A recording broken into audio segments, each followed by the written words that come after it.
بسم اللہ الرحمن الرحیم۔ السلام علیکم سارے سننے والوں کو، سامعین کو میرا بہت بہت السلام میں پیش کر رہا ہوں۔ آج کا میرا جو پروگرام ہے یا ٹاپک ہے وہ ہے حالت حاضرہ میں نوجوان نسل جس طرح زندگی گزار رہی ہے۔ بڑا دکھ لگتا ہے کہ آج کی نوجوان نسل کدھر جا رہی ہے۔ جب ہم دیکھتے ہیں، یونیورسٹیوں میں دیکھتے ہیں، کالج میں دیکھتے ہیں، بازاروں میں دیکھتے ہیں، عام زندگی کی گلیوں میں دیکھتے ہیں تو بڑا دکھ لگتا ہے۔ بڑا ہی اللہ کے ہم دعا کرتے ہیں کہ یا اللہ اس نوجوان نسل کو ہدایت دے، یہ کس بے راہ روی کی طرف جا رہی ہے۔ ہاں جی، اللہ رب العزت نے ہم لوگوں کو اتنی بڑی عظیم دولت سے نوازا ہے کہ اللہ کا سجدے میں شکر جتنا بھی شکر گزاری میں ادا کریں نہیں گزار سکتے، شکر اللہ کا نہیں ادا کر سکتے کسی صورت میں۔ وہ کیا ہے کہ ہمیں اللہ رب العزت نے نبی کریم صلی اللہ علیہ وسلم کی امت میں پیدا کیا ہے۔ انبیاء علیہم الصلوۃ والسلام آپ صلی اللہ علیہ وسلم کی امت میں پیدا ہونے کے لیے ہاں جی دعا کیا کرتے تھے کہ اللہ ہمیں اس امت میں پیدا کر دے، ہاں جی، اور ہمیں اللہ رب العزت نے بن مانگے اس امت میں پیدا کیا ہے۔ اور ایسی نوجوان عبادت ان آج کے نسل کی، آپ صلی اللہ علیہ وسلم کی امت کے نوجوانوں کی عبادت جو ہے، چاہے وہ بہنوں کی ہے چاہے وہ بھائیوں کی ہے، نوجوان نسل میں کہ اللہ رب العزت نے انبیاء علیہم الصلوۃ والسلام والا درجہ دیا ہے، ہاں جی، کہ معمولی بات نہیں ہے یہ۔ اللہ رب العزت نے نوجوانوں کو یہ جو پیغام دیا ہے کہ تمہاری جوانی کی عبادت انبیاء علیہم الصلوۃ والسلام جیسی ہوگی، تمہارا حشر ان کے ساتھ کیا جائے گا۔ صرف کس کو؟ جو نوجوان کی ظلم تو بھیڑیا جو ہے وہ بڑھاپے میں بھی چھوڑ دیتا ہے، ہاں جی۔ اصل تو زندگی یہ ہے کہ نوجوان جتنی بھی نسل ہے یہ جوانی میں توبہ کرے، جوانی میں اللہ رب العزت قریب ہو، ہاں جی۔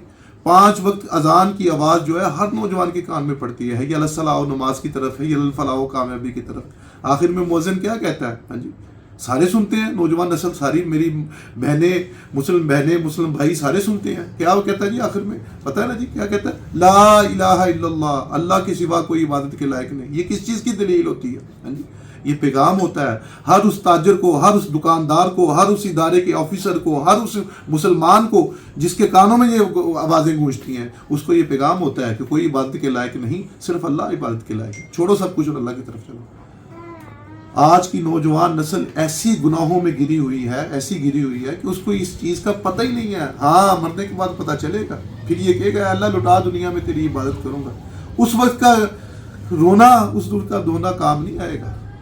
آج اللہ رب العزت ہر شکل میں، ہر لحاظ سے ہاں جی نوجوان نسل کو پیغام دے رہی ہے، ہاں جی، کبھی تبلیغی جماعت کی شکل میں، کبھی اچھے لوگوں کی شکل میں، کبھی اچھے مبلغ کی شکل میں، کبھی کسی نہ کسی شکل میں اس کو پیغام ضرور آتا ہے، ہاں جی۔ کس چیز کا پیغام آتا ہے کہ اس کے کانوں میں یہ آوازیں گونجتی ہیں، ہاں جی۔ کئی دفعہ ساحل اس کے پاس خود چل کے جاتا ہے۔ اللہ رب العزت تو بخشنا چاہ رہا ہے اس امت کو، لیکن یہ ہم لوگ خود ہی نوجوان نسل اپنے آپ کو بچکوانا نہیں چاہ رہی اللہ کے۔ آج میرے کئی دوستوں سے سوال ہوتے ہیں، یار نماز کیوں نہیں پڑھی؟ یار میرے سے یہ گناہ ہو گیا تھا، میرے سے یہ ہو گیا تھا۔ میں اسے ریکویسٹ کرتا ہوں کہ بھائی اگر تیرے سے یہ گناہ ہوا تھا تو نے 2 گناہ کر لیے۔ ایک تو یہ گناہ جو تو کر رہا ہے یہ تو ہوا، دوسرا تو نے بڑا گناہ کر لیا نماز چھوڑنے کا۔ تو اس طرح کم از کم اپنی زندگی میں نوجوان نسلوں کو میرا پیغام ہے اس کے توسط سے کہ اپنی زندگی میں ایک چیز کا فیصلہ کر لیں، جو مرضی ہو جائے، گناہ ہوتا ہو جائے، کوئی مسئلہ نہیں ہے۔ اللہ بخشنے والا، اللہ رحمان الرحیم ہے، اللہ کی رحمت بہت زیادہ ہے۔ ہماری سوچ جہاں سے ختم ہوتی ہے اللہ کی رحمت وہاں سے شروع ہوتی ہے۔ ہر لحاظ میں ایک چیز کا فائنل کر لو کہ میں کسی صورت بھی نماز نہیں چھوڑنی، کیونکہ ہم کرتے کیا ہے، ہم سے گناہ ہو رہا ہوتا ہے، ہم زیادہ اس حالت میں ہوتے ہیں کہ جی اس حالت میں نماز جائز نہیں ہے، یا کسی بھی حالت میں۔ یہ میرا پیغام مرد مسلم میری بہنوں اور مسلم میرے بھائیوں کے لیے ہے کہ شیطان کا بہت بڑا گھیرا دکھ ہے یہ ساروں کو، ساری نوجوان نسل کو، کہ گناہ کیے ہوئے ہیں نماز کی طرف نہ جانا۔ میرے بھائی میری بہنوں، جو کچھ بھی ہے، جس حالت میں بھی ہو، پاک ہو یا اس حالت سے جس حالت میں نماز کے لیے جانا، اس حالت میں ہر صورت نماز پڑھو۔ ایسے تو آپ 2 گناہ کر رہے ہو، ایک تو آپ نے گناہ کیا ہے، دوسرا نماز چھوڑنے کا گناہ کر رہے ہو۔ ہاں، یہ چیز ذہن میں رکھو کہ انشاءاللہ کیونکہ آپ صلی اللہ علیہ وسلم نے خود فرمایا تھا کہ نماز بے حیائی اور برے کاموں سے روکتی ہے۔ اللہ رب العزت نے بھی فرمایا نماز جنت کی کنجی ہے۔ نماز مومن سے کسی صورت، مسلمان سے کسی صورت نہیں چھوڑ سکتی۔ آپ مسلمان میرے بہن بھائی، نوجوان نسل جتنی بھی ہے، یہ پرومس کریں، یہ وعدہ کریں کہ ہم نے ہر صورت جو مرضی ہو جائے نماز نہیں چھوڑنی۔ اس کا آپ کو سب سے بڑا یہ فائدہ ہوگا، جب آپ نماز ہر صورت پڑھنا شروع ہو جاؤ گے، گناہ ہوتے ہیں کوئی مسئلہ نہیں ہے۔ اس کا مقصد، میرا بات کرنے کا یہ مقصد کہ اس گناہوں سے اچھا وہ نماز نہیں ہے جو آپ پڑھ لیتے ہیں۔ ہوگا کیا اس کا فائدہ؟ کہ کبھی بھی گناہ آپ کو کسی صورت بھی نماز کی طرف راغب نہیں کرے گا۔